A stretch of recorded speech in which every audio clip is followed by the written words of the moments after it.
ఇలా మేము పల్లి చేనులకు గుంటు కదలుతుండగా మా పొలంలో అక్కడక్కడ తెల్ల గలిజేరు కూర కనబడ్డది. మేము దీన్ని ఎందుకు వేస్ట్ చేయడం, ఈరోజు ఇదే వండుకుందామనే ఉద్దేశంతో పీకుతున్నాను. ఎందుకంటే కాసేపట్లో ఈ గుంటుకల వెళ్ళిపోతుంది. ఈ గలిజేరు కూరలో 2 రకాలు ఉంటుంది.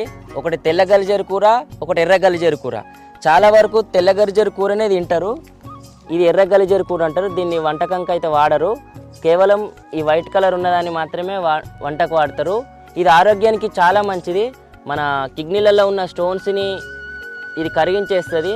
సో ఇది న్యాచురల్ మెడిసిన్ అన్నట్టు. ఇది పొలాలలో ఫ్రీగా దొరుకుతుంది. మీకు పొలాలలో ఎక్కడైనా కనబడ్డా తెచ్చుకొని వండుకొని తినండి. లేదంటే మార్కెట్లో కూడా ఈ మధ్యలో అమ్ముతున్నారు. ఇది తోటకూర కన్నా చాలా రుచికరంగా ఉంటుంది. ఈ తెల్ల గలిజేరు కూర ఏ విధంగా వండాలనో పూర్తి వీడియో మన వ్యవసాయం యూట్యూబ్ ఛానల్లో అప్లోడ్ చేస్తాము. తప్పకుండా చూడండి. మీరు కూడా ఎక్కడైనా దొరికితే తెచ్చి వండుకోండి. ఇది ఆరోగ్యానికి